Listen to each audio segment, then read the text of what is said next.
Oke, saya wakilin buka dari Pak Syahid. Kebetulan karena Pak Syahid ada di room sebelah.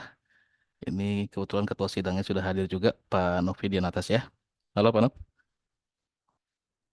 Halo, Selamat selamat pagi Pak. pagi Pak Nov. Assalamualaikum.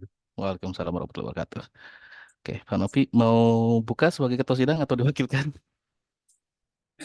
Baik, Silakan. Bismillahirrahmanirrahim. Assalamualaikum warahmatullahi wabarakatuh. Yang saya Waalaikumsalam. hormati Bapak Pembimbing satu, Pak Riyad. Pak Riyad Pembimbing satu, Pembimbing dua, Pak. Saya pembimbing dua, pembimbing satu Oh, Ibu Cian. Pembimbing dua Pak Riyad dan Pembimbing dua Bu Cian, Pembimbing satu Bu Cian. Pada kesempatan pagi hari ini, saudara siapa nih namanya?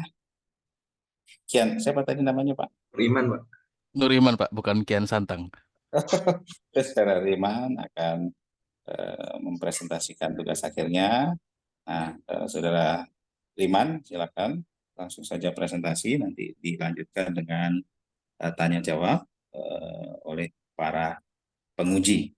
Silakan, Mas Riman. Baik, Pak.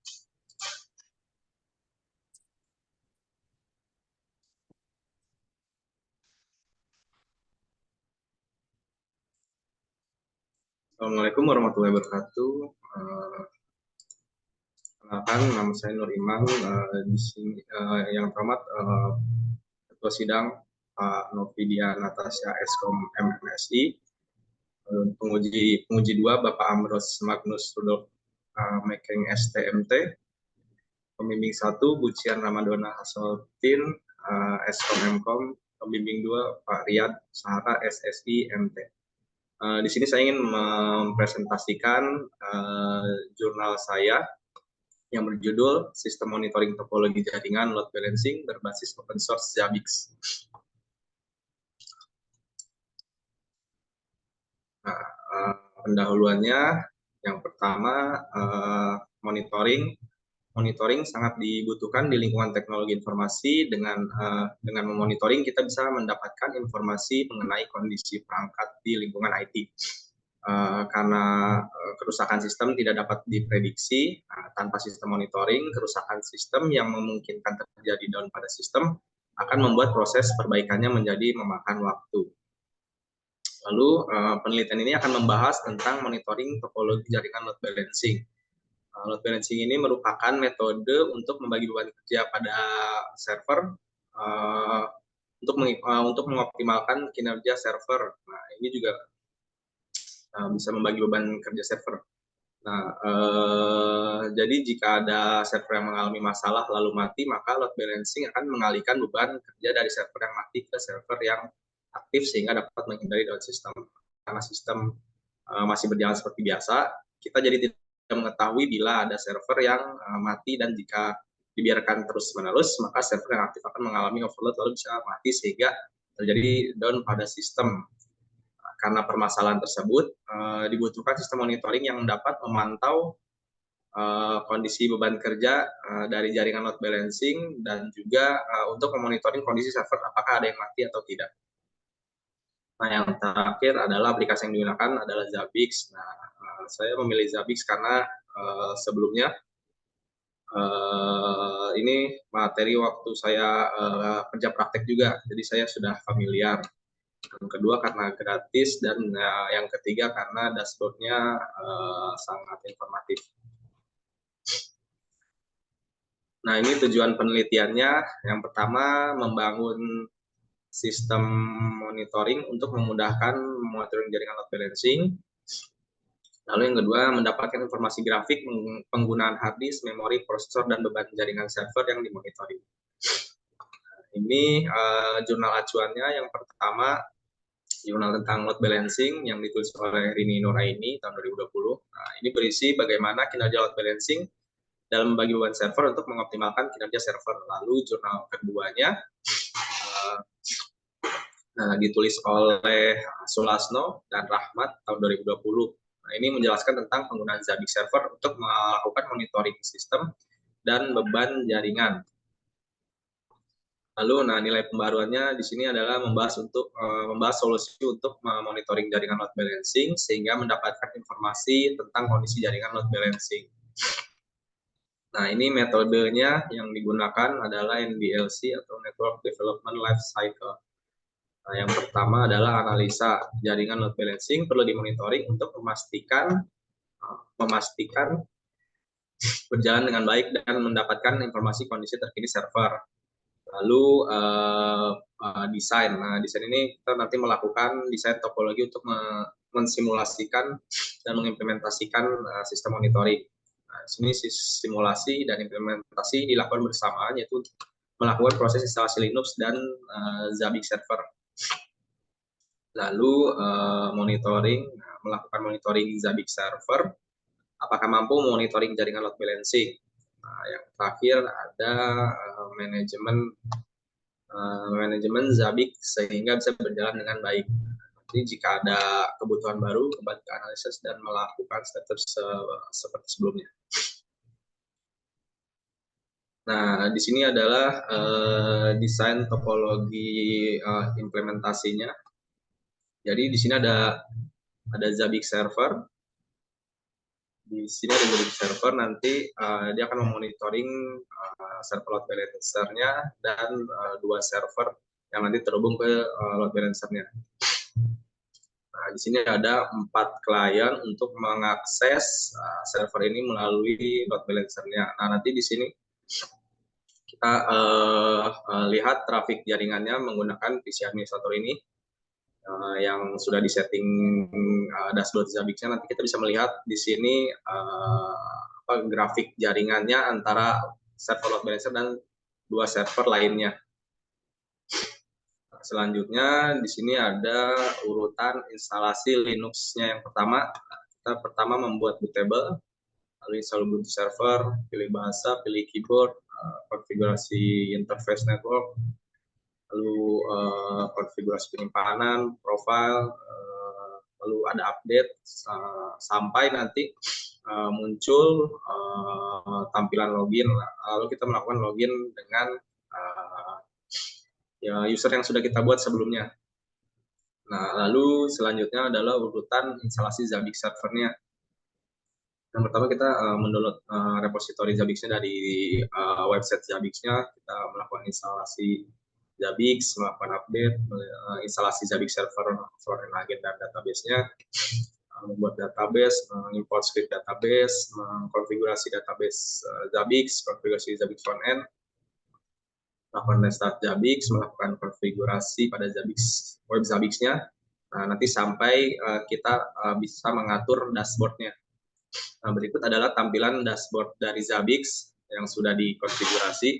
Di sini kita bisa memasukkan beberapa menu seperti contohnya ini sistem informasi untuk mengetahui informasi server yang ada yang sedang dimonitoring Zabbix. Di sini ada map-nya. Di sini juga sama, di sini memperlihatkan kondisi servernya apakah aktif atau ada yang mati. Di sini juga sama, di sini kita bisa mengetahui kondisi berapa server yang available dan not available dan unknown juga. Nah, di sini activity action log-nya di sini, jadi kita dapat informasi server, jika ada server yang mati jam berapa, dan kalau hidup laginya jam berapa. Di sini kita bisa melihatnya. Nah, di bawah sini kita ada grafiknya. Kita bisa masukkan grafik macam-macam, bisa proses Linux, RAM, dan network trafficnya di sini. Nah, di sini juga ada problem hostnya. Kalau ada host yang bermasalah, di sini bisa ketahuan. Nah, hasil dan pembahasannya di sini sudah diuji, jadi dapat terlihat di sini grafik pada network traffic server load balancing menunjukkan hampir 20 kbps. Nah, di server satunya trafiknya hampir 10 kbps dan di server 2-nya juga sama hampir 10 kbps. Di sini berarti load balancing-nya bekerja dengan baik dalam membagi beban kerja ke 2 server di sini. Nah, selanjutnya adalah jika kondisi salah satu server tidak aktif. Nah, di sini server load balancing-nya menerima beban jaringan 20 kbps. Nah, lalu server 1 di sini menerima juga hampir 20 kbps. Jadi si load balancing ini langsung memberikan semua bebannya ke server 1 ini. Nah, di sini hasil dan pembahasan kondisi server seperti yang sudah tadi dijelaskan, jika ada server yang mati di sini bisa diketahui. Nah, server yang matinya di maps tadi, contohnya di sini adalah server 2 mati. Dia sudah 3 menit. Nah, di sini ada load balancer dan server satunya aktif. Nah, di sini juga host availability-nya jadi berubah. Jadi available-nya 3, not available-nya 2. Jadi kesimpulannya, grafik Zabbix menunjukkan pola kinerja memungkinkan organisasi untuk mengambil tindakan proaktif dalam manajemen jaringan. Lalu Zabbix menunjukkan sebagai alat monitoring yang mampu memonitoring dalam lingkungan jaringan untuk memantau kinerja load balancing. Yang terakhir adalah sarannya cari tren dan pola kinerja load balancing jangka panjang dengan menganalisis data pemantauan Zabbix, lalu mengubah konfigurasi Zabbix untuk melihat parameter kinerja load balancing yang lebih khusus. Sekian pemaparan dari saya. Assalamualaikum warahmatullahi wabarakatuh. Waalaikumsalam warahmatullahi wabarakatuh. Terima kasih, Mas. Siapa ada yang lupa tadi? Nur Iman, Pak. Iman ya? Iman, ya. Iman ya, oke, baik. Oke, saya juga sedang membaca laporan Mas Iman. Di sini terlihat Mas Iman ini fokusnya ke implementasi sistem monitoring ya? Iya, Pak. Implementasi sistem monitoring menggunakan Zabbix. Zabbix ya. Fokusnya ke situ bukan ke load balancing ya? Bukan, Pak, ya, ke monitoringnya. Oke. Karena saya baca di sini ada latar belakang permasalahan, rumusan masalah tidak dapat memastikan jaringan load balancing bekerja secara optimal karena memang sebelumnya belum ada sistem monitoring, begitu? Ya, Pak. Ya. Apabila terjadi permasalahan ini tidak dapat segera mengetahui kondisi jaringan load balancing. Oke. Nah, supaya kan ini kan tugas akhir ya, supaya tugas akhirnya lebih wah gitu ya, lebih wah. Kalau seperti ini kan terlihat Mas Irman hanya mengimplementasikan sebuah sistem diinstal ya menggunakan Linux, aplikasinya namanya Zabbix ya. Coba ditambahkan latar belakang kenapa sih kok Mas Irman ini memilih Zabbix? Tentunya akan ada banyak sekali sistem yang digunakan untuk memonitoring load balancing. Ada banyak nggak, Mas? Ada lumayan banyak sih, Pak. Mungkin bisa ditambahkan ya di tulisan Mas Irman yang mendasari kok akhirnya memilih si Zabbix ini untuk membangun sistem monitoring, gitu ya. Secara umum memang saya lihat tulisannya ya ini mengimplementasikan sistem monitoring. Kenapa harus diimplementasikan, terus tahapannya gimana, dan tujuan akhirnya memang dapat memantau sistem load balancing, kan gitu ya? Ya, ya. Saya dengar tadi penjelasan dari Mas Irman dan saya juga baca di sini tulisannya termasuk konfigurasinya. Nah, di sini dituliskan kesimpulannya bahwa Zabbix menunjukkan mampu memonitoring lingkungan jaringan. Ya, karena memang ini adalah sistem untuk monitoring. Nah, supaya lebih kuat lagi risetnya ya, risetnya. Jadi kan harapan kami sih tidak sekedar mengimplementasikan, tapi harus ada sedikit risetnya gitu.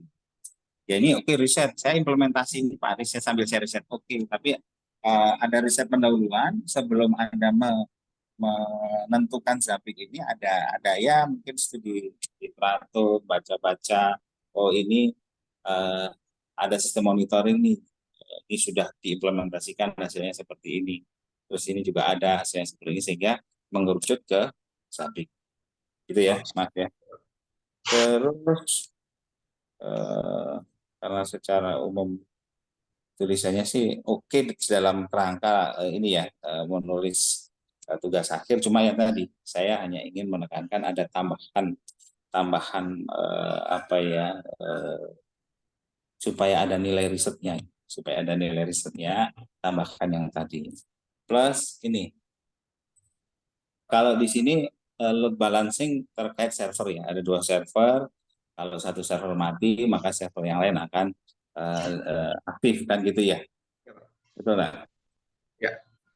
Nah, bentuk monitoring yang dilakukan itu apakah semacam kayak ada apa ya, grafik, oh ini mati gitu kan, yang ini aktif gitu, atau gimana? Atau di situ juga ada apa namanya, proses eksekusi kalau mati nanti bisa diaktifkan dari sistem monitoring tersebut atau gimana?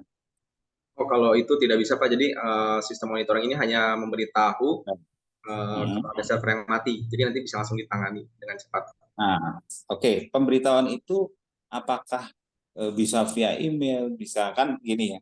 Server itu kan kita nggak bisa pantau setiap saat ya. Tentunya kita sebagai admin itu punya aktivitas yang perlu dikerjakan. Nah, sistem monitoring yang bagus itu kalau ada misalkan mati server, itu paling tidak ada notifikasi yang dikirim ke kita sebagai admin. Entah itu lewat email atau mungkin ada otomatisasi dikirim ke WA misalkan. Ada nggak kayak gitu? Ada Pak, bisa lewat Telegram. Cuman saya belum. Oh, Telegram ya? Iya. Oke. Masukkan ke laporan. WA belum ya? WA belum ya? Belum Pak. WA Belum belum. ya? Cari tahu ya. Bentuknya seperti apa kalau di Telegram? Misalkan ada server mati gitu, bentuknya seperti apa? Dia nanti mengirim pesan ke administratornya berisi server berapa mati, waktu matinya berapa lama, dari jam berapa matinya. Oke. Baik. Berarti sudah ada kirim via Telegram ya? Telegram dan email ya? Dan email. Nah, pertanyaan saya, apakah sistem yang lain sudah pernah riset enggak? Sistem yang lain itu apakah juga memiliki itu? Terus apa kelebihannya sehingga Mas Ivan memilih Zabbix? Sudah pernah riset? Saya pernah menggunakan Kekti dulu. Kekti itu kayaknya dia tidak bisa mengirim itu deh notifikasi itu, jadi dia hanya monitoring saja. Sama Dedut juga pernah saya lihat luarnya doang. Jadi dia cuma monitoring aja, makanya saya menggunakan Zabbix karena dia memiliki fitur untuk notifikasi ke Telegram dan email. Ya udah ini dari saya cukup. Intinya silakan ditambahkan di latar belakang apa yang mendasari Mas Ilman menggunakan Zabbix. Tambahkan beberapa bukan riset ya, hanya studi literatur terhadap beberapa entah penelitian atau mungkin Mas Ilman mencoba-coba, itu tambahkan di latar belakang masalah sehingga mengerucut ke Zabbix. Gitu ya. Baik Pak. Ya, cukup dari saya. Pak Ambrose silakan dilanjutkan. Baik, terima kasih banyak Pak Novi atas kesempatan yang diberikan. Menyambung dari masukan dari Pak Novi tadi, saya juga setuju ya. Jadi Mas Nur Iman, kita kalau riset itu, kita harus membandingkan itu apple to apple ya. Jadi satu sistem monitoring dengan sistem monitoring lainnya gitu. Atau satu riset yang kita buat dengan riset yang sudah ada sebelumnya gitu. Itu baru kita bisa bilang itu apple to apple, itu suatu riset yang ada nilai kontribusinya gitu. Kalau kita membandingkan dengan sesuatu yang belum pernah ada, berarti itu nggak apple to apple gitu. Itu ya secara implementasi oke-oke saja, tetapi kontribusinya jadinya nggak ada gitu, Mas Nur Iman ya. Kalau saran saya ya Anda coba bandingkan dengan satu atau dua aplikasi yang sejenis untuk sistem monitoring juga, atau dibandingkan dengan jurnal-jurnal terkait sistem monitoring yang sudah ada sebelumnya gitu. Baik Pak. Nah, dari situ nanti Anda bisa bandingkan nanti dari perbandingan itu nanti Anda bisa menjawab optimalisasinya seperti apa gitu. Kalau dibandingkan dengan aplikasi yang sejenis, dia lebih optimal misalnya dari sisi eh, kemudahan dalam monitoringnya. Dia punya sistem notifikasinya eh, lebih bagus gitu. Yang satunya nggak punya notifikasi, yang ini punya notifikasi. Ya, di situ Anda sudah menemukan satu kontribusi kelebihan dari eh, apa yang Anda implementasikan di sini gitu. Jadi saya kurang lebih sama ya dengan yang sudah dibilang Pak Novi tadi. Eh, jadi Anda tinggal tambahkan saja perbandingan dengan aplikasi-aplikasi sejenis dan juga eh, eh, perbandingan dengan paper-paper atau penelitian-penelitian sebelumnya gitu. Biar lebih lengkap Anda dari sisi risetnya gitu. Karena kalau kita mau bahas dari apa yang sudah Anda implementasikan ini jadinya nggak ada yang bisa dibahas lagi karena Anda buat yang belum ada lalu Anda tambahkan gitu. Nah, jadi kita mau bahas lebih jauh jadinya eh, udah nggak ada lagi yang bisa diperdebatkan karena yang belum ada jadinya ada berarti ya udah pasti lebih bagus gitu. Baik, dari saya itu aja Mas Nuriman. Baik, terima kasih Pak. Baik, terima kasih Pak Amros. Eh, ini Pak Syahid sudah join belum? Oh, nggak ada ya. Pak Riyad, monitor? Aman. Kenapa, Pak Novi? Gimana? Oke, baik. Hmm, Ini gimana? Apakah langsung diumumkan atau Oke. gimana? Untuk pengumuman sidang, nanti mahasiswa akan join room lagi jam 4 sore dalam satu Hmm, ruangan Zoom, dan itu nanti akan diumumkan secara akumulatif, Pak Novi, dari seluruh peserta Oke, sidangnya. Hmm. baik, baik, baik. Baik, kalau gitu cukup untuk hasil ujian hari ini. Nanti kita akan umumkan di jam 4 sesuai dengan apa yang disampaikan Pak Riyad. Terima kasih Pak Riyad, Pak Amros. Ya, terima kasih Ya, banyak, Pak Novi. baik, terima kasih. Ya. Oke, untuk Mas Nur Iman, boleh meninggalkan ruangan, dipersilakan. Terima kasih ya. Nanti ditunggu jam 4 join lagi ya, nanti akan di-invite oleh Pak Sahid. Baik Pak. Izin live ya Pak. Ya, silakan. Oke, aman. Oke, sudah Oke. selesai. Ya, terima kasih, Pak Novi. Ya, masih, Ya, terima terima kasih kasih. semuanya. Ya, Ini mau ke rumah sakit lagi nih saya. oh, kenapa? Melanjut